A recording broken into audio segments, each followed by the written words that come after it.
Inspirable story will present from my favorite teacher, Professor. आजची गोष्ट ऐकायची. I am going to present one story, one moral story. Moral story एक कुठला तरी बोध घ्यायची गोष्ट सांगतो तुम्हाला मी. आता गोष्ट ऐकताना थोडी गंमत करायची. कधी कधी आपल्याला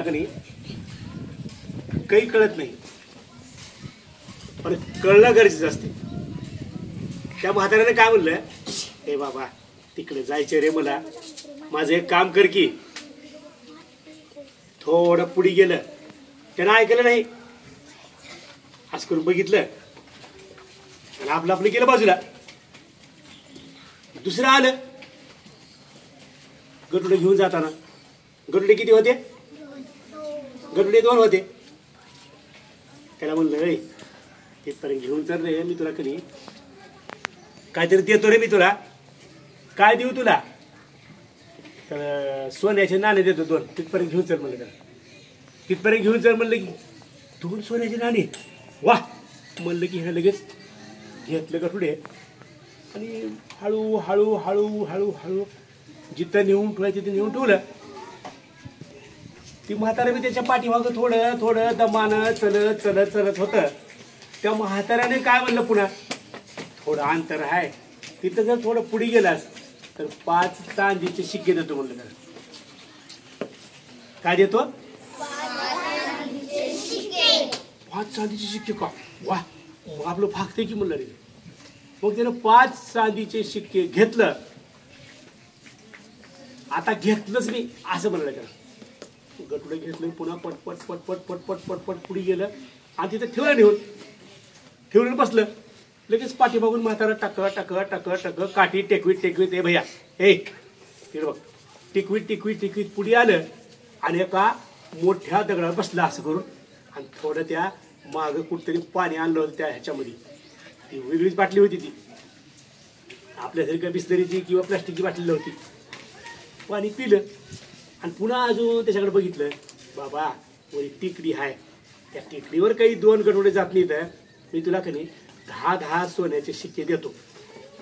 10 सोन्याचे शिक्के बाबू, 10 सोन्याचे शिक्के. मग त्याच्यात काय कडे 10 सोन्याचे शिक्के देऊन तिथपर्यंत जाईपर्यंत आता पण मी एवढी मेहनत केलो. मला रोज काही 1 आणा 2 आणा 3 रुपये 10 रुपये 100 रुपये सोन्याचे शिक्के, म्हणजे अर्धा तोळ्याचा एक जर शिक्का असला भरपूर पैसे होते. ठीक आहे घेतो म्हणते खरं, पण त्याच्या मनामध्ये वेगळंच येते. गटुड्यामध्ये काहीतरी हाय, पिशवीत काहीतरी हाय. म्हणून तर ती माणूस मला काय म्हणले, सोन्याचे शिक्के देतो. 2दा 3दा दिले, आता दिवलेले. आपण काय करावं, सोन्याचे त्याचे शिक्के घ्यायचे नाहीत ना, काही नाही, पिशवीच घेऊन पळून जात म्हणते. मनात त्याच्या येते लगेच पिशवी घेऊन पळून जाऊ म्हणून. हो हो, तुम्ही 10 शिक्के द्या, मी तिथे नेऊन ठेवतो म्हणते. पहिल्यासारखं दिला तसंच द्या म्हणते. बसते थोडंसं, काहीतरी त्याला पाणी बिणी पिते, काहीतरी भाकर आणलेले असते, एक शेंगदाण्याचं लाडू आणलेलं असते, गुळाचं टाकलेलं खाते आणि जाते पुढे जाते. तिकडं जाईपर्यंत त्या समोर त्या म्हाताऱ्याच्या समोर दिसते आणि पुन्हा म्हणते, आत्ता म्हाताऱ्याला चकली मारायची म्हणते. लगेच असं करून पट रस्ता वळवते. रस्ता वळवून दुसरीकडे जाते. 5-6 किलोमीटरवर जाते. पाठीमागं फिरू फिरू बघते, म्हातारा आहे का, म्हातारा आहे का, म्हातारा आहे का. आता रस्ता बदलल्यास कुठे म्हातारा असते का कुठे? हा, म्हातारा नसते. इकडं परेशान जाते आणि कोटुड्यात का आहे ती बघा म्हणते. कोटुडं खाली टिकविते, मांडी घालून बसते. मस्त बसते उगा मांडी घालून. आता काय सगळा माल माझा झाला, ह्याच्यामध्ये सोन्याचे शिक्केच आहे, तर सोनच आहे. ती सगळं कोणाचं होईल?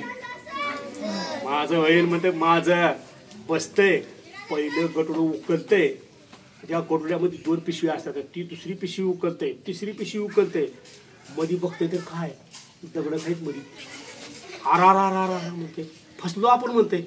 जाऊ द्या, प्रवासामध्ये कोणीतरी प्राणी अंगावर येतील म्हणून दगड ठेवलीत वाटते. दुसऱ्या पिशवीत बघा म्हणते. दुसऱ्या पिशवीत बघते, गटुड्याची गाठ काढते, निघत नाही ना काही नाही, गच बसलेली असते. धोंडा आणते, फाट फाट फाट फाट मारते त्या गाठीवर, ती गाठ तुटून जाते. गाठ तुटून जाते, पण पाठीमागून काहीतरी घोड्याचा आवाज येतो, टाकडॉक टाकडॉक टाकडॉक आवाज येतो. ह्याला काय ध्यान देते, जात असते कोणतरी म्हणते, पण खरं काय आता ती पुढी गटुडं काढते, उकते, टारटर फाडते, तर त्याच्यामध्ये अगोदर एक कागद दिसते. त्या कागदावर लिहिलेलं असते.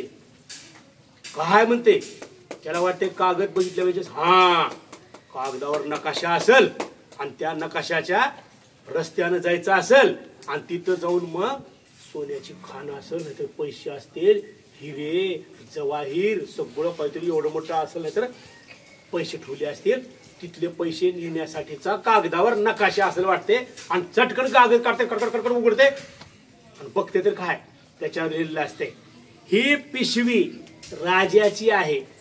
ही पिशवी कुणाची आहे, आणि ती पिशवी तू चोरलास, चोरून घेतलास, असं असते. म्हणजे आता काय करा म्हणते, राजाची पिशवी, राजा पिशवी ती म्हातारा राजा असता कुठे, पाठीमागून टकडक टकडक टकडक येत होते, ती होते सैनिक.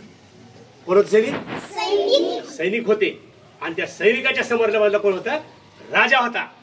राजाकडे बघितला, बघितल्या हादरून गेला, हर ही तर तीच म्हातारा आहे. म्हणजे बघून का आपले पवार आहे बरं का,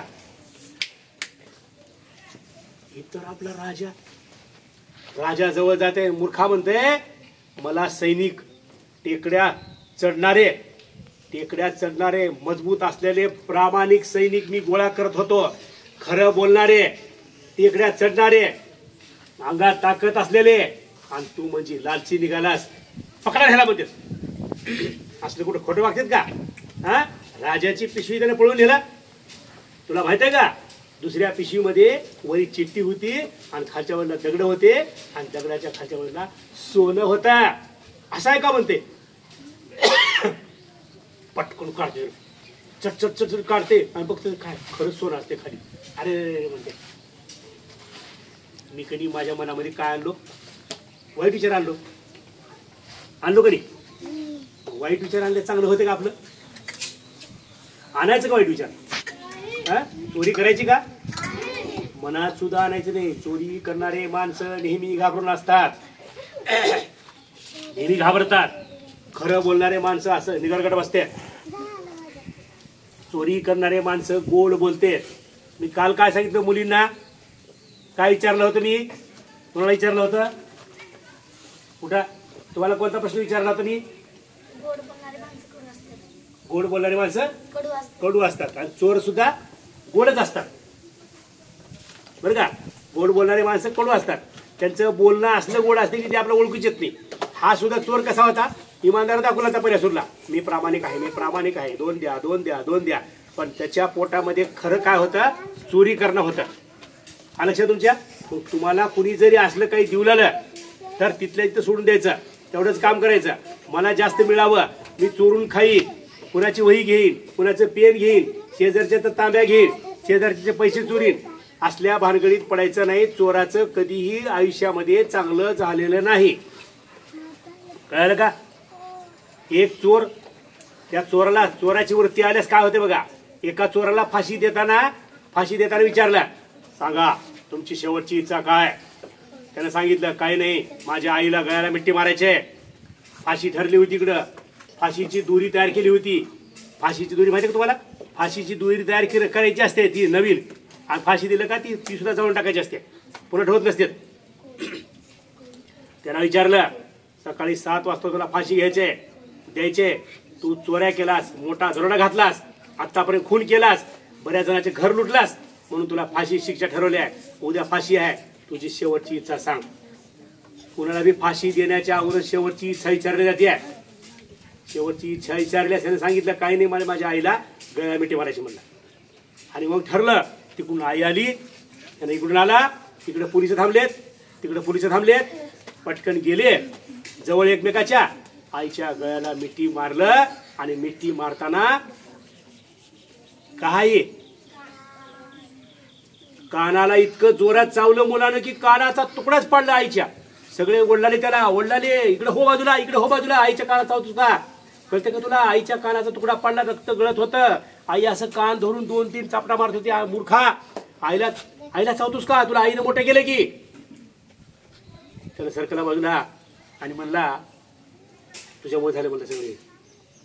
लहानपणी मी ज्यावेळेस पहिली मध्ये होतो, दुसरी मध्ये होतो, दुसऱ्या पोराची एक पेन्सिल चोरल्यास तू काय म्हणायची?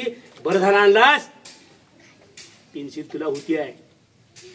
घरला येताना एका माणसाचा मी कांदा चोरलो होतो, कांदा. तर तू काय म्हणलीस मला? बरं झालं कांदा आणलास, आपल्या भाजीला होतंय. असं तू बरं झालं म्हणण्यामुळे मी काय केलो? मोठा चोर होत गेलो आणि मला गुढी लागली चोराची, चोरी करायची. मी चोरी करलालो आणि चोरी करण्यामुळे काय झालं? आज मला कुठे जावं लागते? कुठे जावं लागते? कुठे जावं लागते? कुठे जावं लागते? फाशीला जावं लागते. आणि मी जर चोरी केली असती तर फाशी घेतली असती का? बघा, लक्षात ठेवा, चोराचं कधीही चांगलं होत नाही. चोरी करायची का? आणि चोरी करण्याच्या भानगडी कधी पडायची नाही. अत्यंत प्रामाणिक राहायचं. प्रामाणिक राहताना खूप त्रास होतो. हे लोक तुम्हाला खूप त्रास देतात, तरी पण काय करायचं? काय करायचं? खरंच वागायचं. ठीक आहे? आजची गोष्ट समजली तुम्हाला?